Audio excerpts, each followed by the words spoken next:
మంచిది. మనం చదువుతున్నటువంటి లేఖన భాగంలో మనం చూసినట్లయితే ఇక్కడ అపోస్తలులైన పౌలు గారు అలాగే బర్నబా గారి యొక్క జీవితంలో జరిగినటువంటి లేకపోతే వారి యొక్క సువార్త చేసుకుంటూ దేవుని యొక్క సువార్తను చెప్పుకుంటూ వెళుతున్నటువంటి సందర్భంలో ఆయా సందర్భాల్లో అనేకమైన కష్టాలు గుండా అనేకమైన దేవుని యొక్క అద్భుతాల గుండా వారు ఏం చేస్తున్నారు నడిచినట్లుగా మనం చూస్తున్నాం. అయితే అందరికన్నా ఎక్కువగా దేవుని యొక్క సేవను పరిచర్యను త్వరితంగా చేసినటువంటి వారి యొక్క అపోస్తలులైన పౌలు గారి యొక్క గ్రంథంలో ఎక్కువగా ఎవరి యొక్క పత్రికలు రాయబడి ఉన్నాయి లేకపోతే ఆ యొక్క లెటర్స్ రాయబడి ఉన్నాయి అంటే అపోస్తలులైన పౌలు గారి యొక్క పత్రికలు ఎక్కువగా యొక్క గ్రంథంలో మనకు కనబడుతున్నాయి. హల్లెలూయా హల్లెలూయా. అటువంటి దైవజనులైనటువంటి అపోస్తలులైన ఇక పౌలు గారు అలాగే బర్నబా గారి యొక్క జీవితంలో జరిగినటువంటి ఒక సన్నివేశాన్ని ఇక్కడ మనము చదివింటున్నాం. ఇది లుస్త్ర అనబడిన ప్రాంతంలో ఆ యొక్క జరిగినటువంటి ఒక సంఘటనగా మనం ఇక్కడ చూస్తూ ఉన్నాం.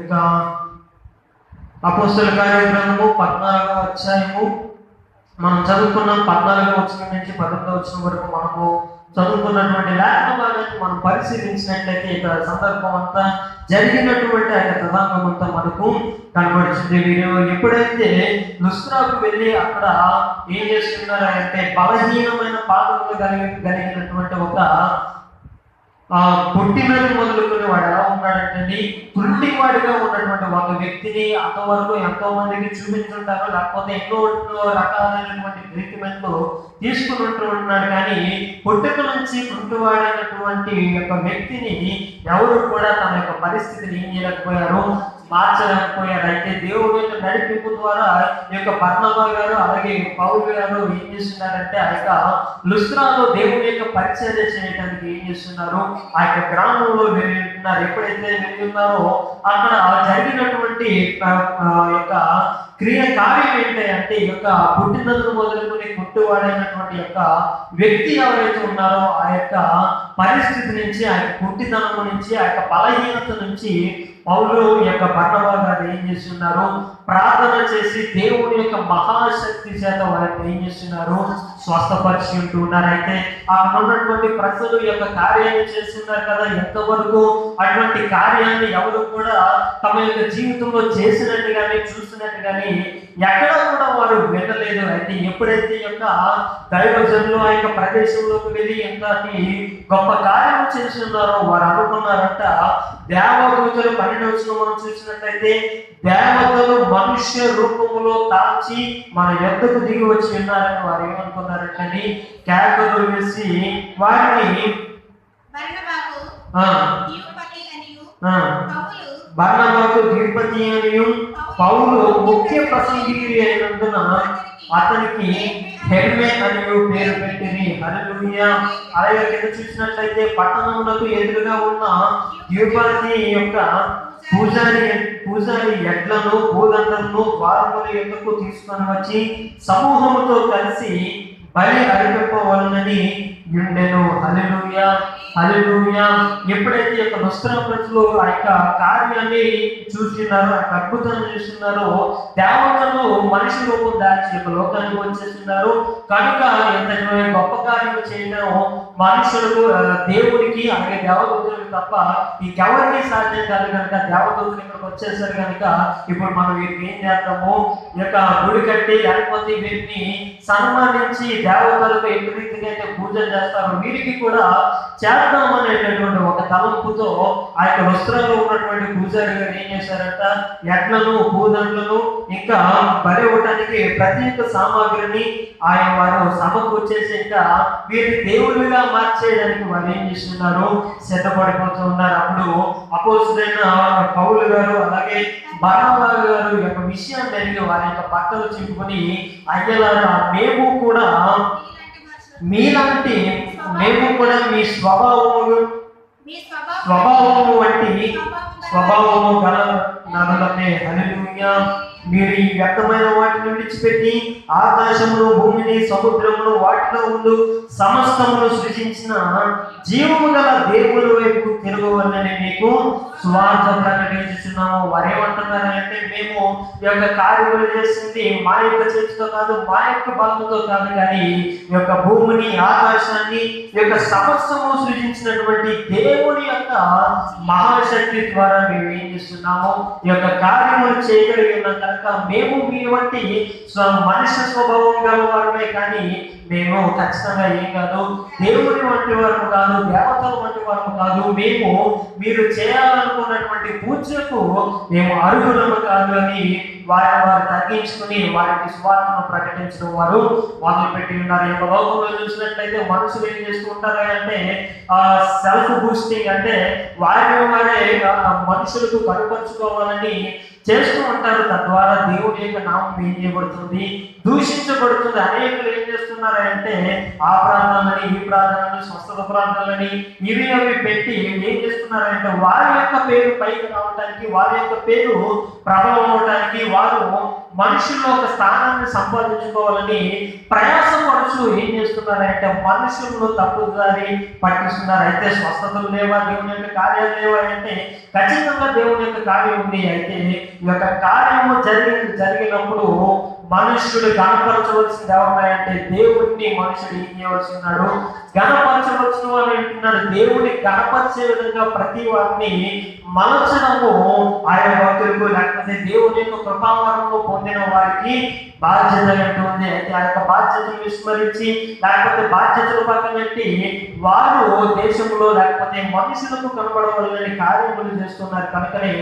ఈనాడు అనేక మంది క్రైస్తవులకు ఏం చేస్తున్నారు, వ్యతిరేకులైపోయి ఈ యొక్క స్వస్థతలు కానీ దేవుని యొక్క కార్యాలు కానీ దూరం అయిపోతూ ఉన్నట్టుగా మనం ఇక్కడ చూస్తున్నాం. అయితే అపోస్తలులు పౌలు గారు బర్నబా యొక్క జీవితంలో మనం చూసినట్లయితే వారు తగ్గించుకుని దేవుడిని ఎల్లకాలం హెచ్చించినట్టుగా దేవుడి యొక్క సువార్తనే వారు పంచిపెట్టుచున్నట్టుగా చెప్పుచున్నట్టుగా ప్రకటించుతున్నట్టుగా మనము చూస్తున్నాం. అయితే యొక్క విషయాలన్నీ మనం చదివినప్పుడు అనేకమైన విషయాలు కనబడుతున్నాయి. అయితే మనము మన యొక్క జ్ఞానవాక్యంలోకి వచ్చినప్పుడు ఇక్కడ అంటున్నాడు కదా, ఆకాశమును భూమిని సముద్రమును వాటిలో ఉండు సమస్తమును సృజించిన జీవము గల దేవుని వైపు మనం ఏం చేయాలంటే తిరగవలనని వారు మనకి ఏం చేస్తున్నారు, మేము మీకు సువార్త ప్రకటిస్తున్నాం. మనం ఎవరి వైపు తిరగాలంటే ఎవరైతే భూమిని ఆకాశమును అలాగే సముద్రమును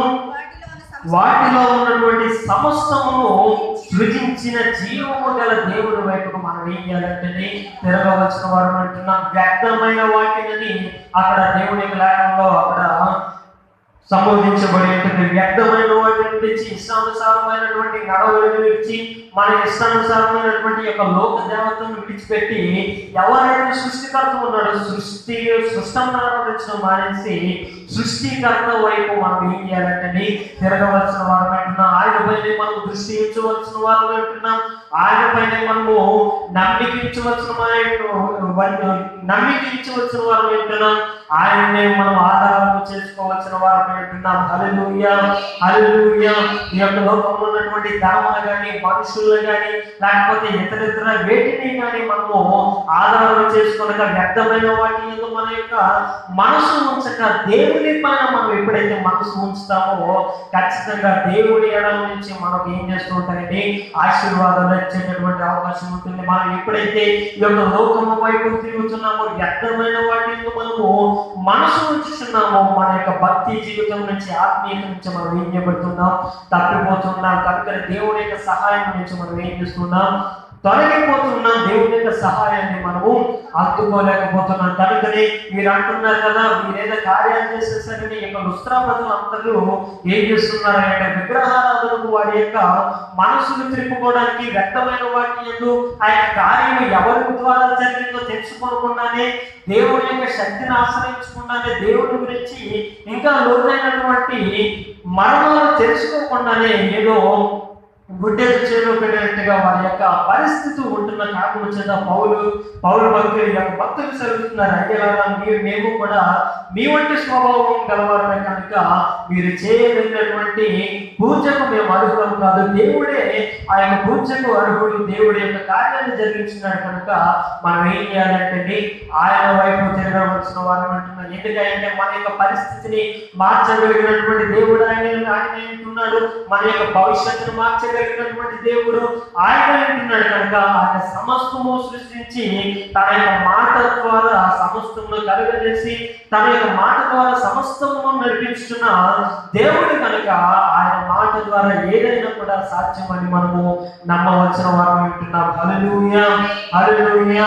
కనుక ఈ లోకమును విడిచిపెట్టి వ్యర్థమైన వాటిని విడిచిపెట్టి మనం ఏం చేయాలంటే దేవుని వైపుకు మనము తిరగవలసిన వారు అంటున్నాం. బైబిల్ గ్రంథంలో మనం చూసినట్లయితే అనేక మంది భక్తులు దేవుని వైపు చూసి వ్యర్థమైన వాటిని ఎందు వారి యొక్క మనసు నిలపక దేవుని వైపుకు చూసిన వారు కనుక వారి యొక్క జీవితంలో మనుషులు పెట్టినటువంటి పేర్లు కాకుండా దేవుడు వారికి ఒక గొప్ప స్థానం నుంచి నడిపించిన వారిగా మనం ఇక్కడ చూస్తున్నాం. హల్లెలూయా, హల్లెలూయా. ఇక లోకంలో చూసినట్లయితే ప్రతి మనిషికి ఒక ఐడెంటిటీ అన్నది ఉంటుంది. అనగా వారి యొక్క చేస్తున్నటువంటి పనులను బట్టో లేకపోతే వారు ఉన్నటువంటి పరిస్థితులను బట్టో లేకపోతే ఉదాహరణకు మనం చెప్పుకున్నట్లయితే ఒక పేదవాడు ఉన్నాడంటే వాడి ఐడెంటిటీ ఏంటంటే ప్రజలు చెప్పేటటువంటి ఐడెంటిటీ అలానా పేదవాడిగానే గుర్తిస్తూ ఉంటారు, లేకపోతే ధనికుడైతే ధనికుడిగానే గుర్తిస్తూ ఉంటారు, లేకపోతే ఇప్పుడు ఉన్నటువంటి రోగాలను బట్టి వీడు కరోనా వ్యాధిగ్రస్తుడు లేకపోతే కరోనా లేని వాడుగా లేకపోతే ఆయా సందర్భాలను బట్టి ఆయా పనులను బట్టి మనకు ఐడెంటిటీలను కలిగించి మనము కృంగదీయాలని చూస్తూ ఉంటారంటే ఎటువంటి పరిస్థితి అయినా కానీ మన యొక్క జీవితంలో మార్చగలిగినటువంటి దేవుని వైపు మనం ఏం చేయాలంటే తిరగవలసిన వారు అంటున్నాం. హల్లెలూయా, హల్లెలూయా. ఇదే అపోస్తలుల కార్యక్రమంలో 3వ అధ్యాయము 10వ వచనం నుండి 3వ అధ్యాయము 10వ వచనం. అపోస్తలుల కార్యము శృంగారమును దేవాలయపు ద్వారమున భిక్షము కొరకు కూర్చుండిన వాడు వీడే అని గుర్తిరిగి వారికి జరిగిన దాన్ని చూచి విస్మయముతో నిండి పరవశులైన. చాలండి. హల్లెలూయా, హల్లెలూయా. ఇక్కడ మనం చూసినట్లయితే శృంగారమున దేవాలయం దగ్గర ఏం చేస్తున్నాడంటే పుట్టినది మొదలుకొని ఏడు కూడా ఎలాంటి వాడంటే కుంటివాడుగా ఉండి ఆ యొక్క దేవాలయం దగ్గర భిక్షాటన చేస్తూ వచ్చిపోయే వారి దగ్గర డబ్బులు తీసుకుంటూ ఉండేవాడు. ప్రతిరోజు ఎవరో ఒకరు వచ్చి లేకపోతే వారి బంధువులు వారి స్నేహితులు కుటుంబ సభ్యులు ఎవరో వచ్చి అతన్ని అక్కడ కూర్చోబెట్టడము ఆయన భిక్షాటన చేయడం, మళ్ళా సాయంత్రం టైం అయిన తర్వాత తీసుకుపోవడం ఇదే జరుగుతుంది. వారిని చూసిన వారందరూ కూడా ఇక్కడ మనం చూసినట్లుగా ఒక భిక్షగాడు అనే ప్రతి ఒక్కరు ఏం చేస్తున్నారు అతన్ని చూస్తున్నారంటే మనుషులు ఇచ్చినటువంటి ఐడెంటిటీ ఏంటంటే వీడు భిక్ష పెంచుకునేవాడు లేకపోతే వీడు దరిద్రుడు ఇంకా వీడు గుట్టివాడినటువంటి మనుషుడని దేవుడు యొక్క మనుషులు ఏం చేస్తున్నారు ఆ యొక్క మనుషులకి లేకపోతే ఆ యొక్క గుంటివానికి భిక్షాటన చేసేటటువంటి ఆయనకు ఐడెంటిటీ ఇచ్చిన్నాడు. అయితే దేవుడు తన యొక్క భక్తుల ద్వారా ఆ యొక్క ఐడెంటిటీని చెరిపివేసి ప్రతి ఒక్కరికి గొప్ప మార్గదర్శకులుగా ఉంటున్నట్లుగా ఆ యొక్క భిక్షవాడిని లేకపోతే ఆ యొక్క గుడ్డివాడైనటువంటి మనిషిని దేవుడు తీర్చిదిద్దినట్లుగా మనము చూస్తుంటాం. హల్లెలూయా. 1వ వచనం నుంచి మనం చదివినట్లయితే పగలు 3 గంటలకు ప్రార్థనా కాలంలో పేతురును యోహానును దేవాలయంలోకి ఎక్కి వెళ్తుండగా పుట్టినది మొదలుకొని కుంటివాడైన ఒక మనుష్యుడు మోసుకొని పోబడుచుండెను. వాడి దేవాలయంలోనికి వెళ్ళు వారిని భిక్షముడుటకు కొందరిని ప్రతిదినము వారిని శృంగారమును దేవాలయపు ద్వారం వద్ద ఉంచుచూ వచ్చిరి. పేతురును యోహానును దేవాలయంలో ప్రవేశింపబోచున్నప్పుడు వాడు చూచి భిక్షమడుగగా పేతురు యోహానును వారిని తేల్చుచి మా తట్టు చూడమని వాడు వారి యొక్క ఏమైనా దొరుకుతుందని కనిపెట్టుచు వారి యొక్క లక్ష్యం ఉంచెను. అంతటా పేతురు, వెండి బంగారము నా యొద్ద లేవు గాని నాకు కలిగినదే నీకు ఇచ్చుచున్నాను, నజరేయుడైన యేసుక్రీస్తు నామమున నడువుమని చెప్పి వాడి కుడి చేయి పట్టుకుని లేవనెత్తిన వెంటనే వాడి పాదములు చీలమండలమును బలము పొందిన వాడు దిగ్గున లేచి నిలిచి నడుచుచు గంతులు వేసి దేవుని స్తుతించుచు వారితో కూడా దేవాలయంలోకి వెళ్ళెను. హల్లెలూయా, హల్లెలూయా. పుట్టినది మొదలుకొని అప్పటిదాకా ఈ యొక్క మనిషి యొక్క ఐడెంటిటీ ఏంటంటే భిక్షాటన చేయవాడు, కుంటివాడిగానే అందరూ చూస్తున్నారు. కానీ దేవుని వైపు ఎప్పుడైతే భిక్షాటన చేసేవాడు యొక్క మనుషుడు చేరి చూస్తున్నాడో, దేవుని యొక్క మనుషుల వైపు చూసి ఉన్నాడో, వారు ఇచ్చినటువంటి శక్తి ద్వారా, లేకపోతే దేవుడు వారికి అనుగ్రహించినటువంటి శక్తి ద్వారా యొక్క మనుషుడు మార్చబడి ఇప్పుడు ఏం చేయబడుతున్నాడు, అనేక మంది కళ్ళలో ఆశ్చర్యకరుడిగా, లేకపోతే ఆశ్చర్యాన్ని పరవశులుగా వారు తయారు అయ్యేటటువంటి విధముగా ఈ యొక్క భిక్షకారుడు ఏం చేస్తున్నాడు, మార్చబడి ఉన్నాడు. ఎందుకంటే ఆయన యొక్క జీవితంలో దేవుడు సృష్టించాలన్నటువంటి కోరిక ఉన్నదేమో, లేకపోతే ఈ యొక్క మనం చూసినట్లయితే ఈయన స్వస్థత పొందినట్టు ఆయన ఏం చేయబడి ఉన్నాడు, మందిరంలోకి వెళ్ళి దేవుని యొక్క సన్నిధిలో ఆయన ఏం చేస్తున్నాడు, స్తుతించి ఉన్నాడు. వారితో పాటు దేవుణ్ణి ఆరాధించిన వాడిగా ఇక్కడ మనకు కనబడుతున్నాడు. అంటే ఆయన మనసులో ఏముందనమాట, దేవుణ్ణి ఆరాధించాలని, దేవుని స్తుతించాలని ఆ యొక్క దేవాలయం ముందే కూర్చుంటున్నాడు కనుక అందులో వచ్చేటటువంటి దేవుని యొక్క మాటలు ఆయన ఏం చేస్తున్నాయి, దర్శిస్తూ ఉన్నాయి కనుక ఎప్పుడైతే విడుదల అందాడో వారి యొక్క హృదయం ఏమిటి దేవుని వైపుకు తిప్పబడేది కనుక ఇప్పుడు అనేకులకు ఆశ్చర్యాన్ని కనుక ఆయన ఏం చేస్తున్నాడు, కనబడుతున్నాడు. అనేక మంది దేవుని యొద్దకు రావడానికి ఆయన కారణుడుగా దేవుడు ఏం చేస్తున్నాడు, అతన్ని నియమించున్నాడు. అందరూ కూడా అటువంటి మనస్తత్వము కలిగిన వారు కాదని దేవుని యొక్క లేఖనంలో సెలవిస్తుంది. యేసు ప్రభువు వారు 10 మంది కృష్ణని బాగు చేస్తే ఎవరు వచ్చారండి, ఒక్కడు మాత్రమే వచ్చినట్టుగా మనము చూస్తూ ఉన్నాం. హల్లెలూయా, హల్లెలూయా. మిగతా 90 ఎక్కడంటే వారి వారి ఇష్టానుసారంగా వారు వెళ్ళిపోయారు, కానీ ఒక్కడు మాత్రమే దేవుని యొక్క సన్నిధికి వచ్చినట్టుగా చూస్తున్నారు. అదే విధంగా ఈ యొక్క భిక్షగాడు కూడా దేవుని యొక్క సన్నిధికి ఏం చేస్తున్నాడు అంటే వెళ్ళినట్లుగా అనేక మంది చేత మంచి గుర్తింపు పొందిన వాడిగా మనం ఇక్కడ చూస్తూ ఉన్నాం. మన పరిస్థితి ఏదైనప్పటికీ కూడా, ఎవరు మనము బాగు చేయలేనప్పటికీ కూడా, విషపూరితమైనటువంటి పరిస్థితి మనకు వచ్చినా కానీ దేవుడి వైపు మనం చూడగలిగితే సర్వశక్తిగా దేవుడు మనం ఏం చేస్తాడంటే బాగు చేయడం, స్వస్థపరిచేటటువంటి దేవుడు అంటున్నాడు కనుక పౌలు భక్తులు చెప్తున్నారు కదా, ఆకాశమును భూమిని సముద్రమును సమస్తమును సృష్టించినటువంటి దేవుని వైపే, జీవము గల దేవుని వైపే మనం చూడాలని భక్తులు సెలవిస్తున్నారు. హల్లెలూయా, హల్లెలూయా. ఇంకా మనం దేవుని వైపు ఎందుకు చూడాలి అంటే ఇంకా మంది పరిస్థితులను బట్టి మనము తెలుసుకుందాం. యోహాను గారు రాసినటువంటి సువార్త, యోహాను సువార్త 5వ అధ్యాయం 2వ వచనం చదవండి. యెరూషలేములో గొర్రెల ద్వారము దగ్గర హెబ్రీ భాషలో బెతెస్దా అనబడిన యొక్క కోనేరు కలదు. దానికి 5 మంటపములు కలవు. ఆయా సమయములకు దేవదూత కోనేటిలో దిగి నీళ్లు కదిలించుట కలవు. నీరు కదిలింపబడిన పిమ్మట మొదట ఎవడు దిగునో వాడు ఎట్టి వ్యాధి గల వాడైనను బాగుపడును కనుక ఆ మంటపములలో ఊచకాలు చేతులు గలవారు గుంపులుగా పడి ఉండేది. అక్కడ 38 ఏళ్ల నుండి వ్యాధి గల మనుషుడు యేసు వాడు పడి ఉండుట చూసి వాడప్పటికి బహుకాలం నుండి ఆ స్థితిలో ఉన్నాడని ఎరిగి స్వస్థపడగొరుచున్నాను అని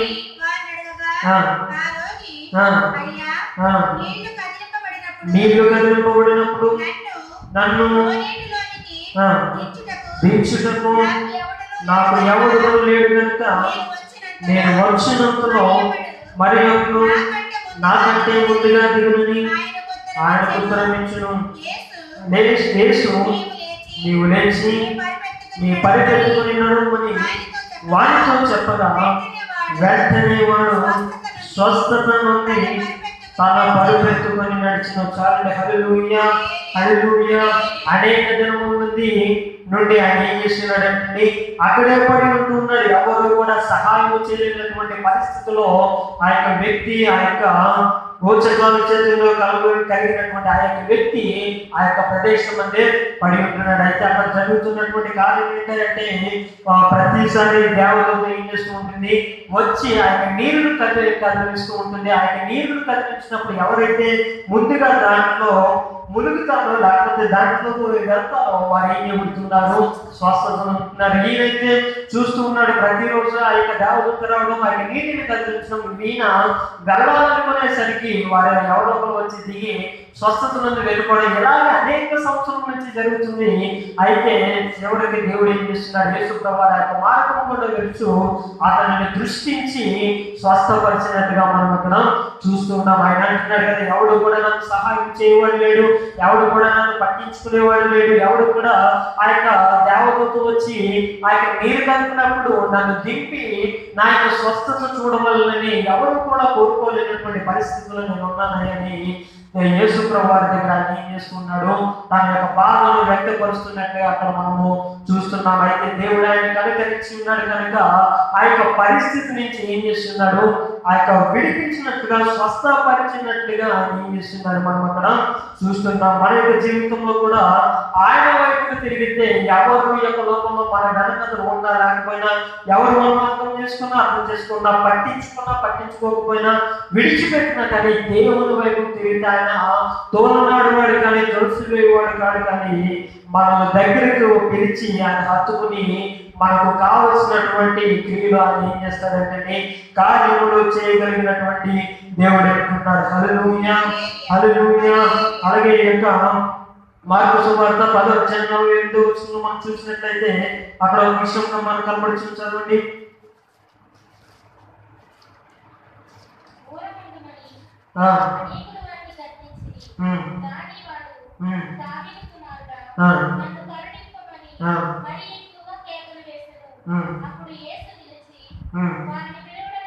వారిని పిలువుడని చెప్పగా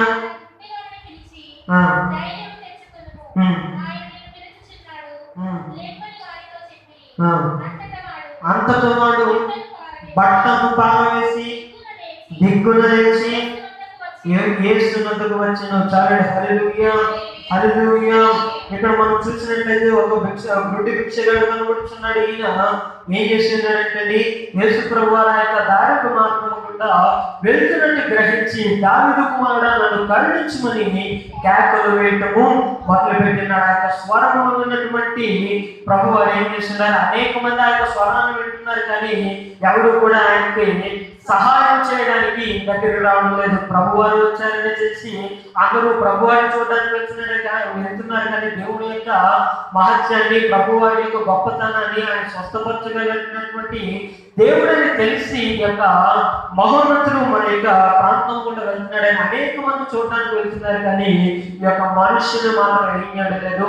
ఎవరు పట్టించుకోకుండా విడిచిపెట్టి వెళ్ళిపోతూ ఉంటే ఆ యొక్క గుడ్డి భిక్షకుడు ఎవరో పిలిచి అడిగినాడు, ఎందుకయ్యే మీరు ఇంత తొందరగా వెళ్తున్నారు, ఇంత శబ్దము కేకలు ఎందుకు వినబడుతున్నాయంటే అప్పుడు ఒకరు చెప్పి నజరేయుడైన యేసు యొక్క మార్గం గుండా వెళ్తున్నాడు, అక్కడ చూడ వెళ్తున్నారని చెప్పినప్పుడు ఆయన అనుకున్నాడు, ఇదే మంచి సమయము, ఈ యొక్క సమయాన్ని నేను కోల్పోతే నేను ఇంకా మరి అన్నటికి బాగుపడలేమన్నది ఆ యొక్క హృదయంలో ఒక ఆలోచన పుట్టి దేవుని ప్రభువాన్ని పిలవడము కేకలు వేయడం మొదలు పెట్టిన అనేక మందికి చిరాకుగా లేకపోతే అసహ్యంగా ఉన్నప్పటికీ ఇబ్బందిగా ఉన్నప్పటికీ కూడా అతను ఏం చేయలేదంటే దేవుడిని యేసు ప్రభువాన్ని పిలవటము మానవేయలేదు. ఎప్పుడైతే అలాగే కేకలు వేసుకున్నాడో ప్రభు వారు ఏం చేస్తున్నారంటే ఆయన యొక్క కేక విని, ఆయన యొక్క మాటను విని ఆగి ఆ యొక్క గుడ్డి వారిని రమ్మని లేకపోతే తీసుకురమ్మని చెప్పినట్టుగా మనం చూస్తున్నాం. ఇక్కడ మనము ఈ యొక్క విషయాన్ని గమనించినట్లయితే 50వ వచనంలో మనం చూస్తున్నాం కదా,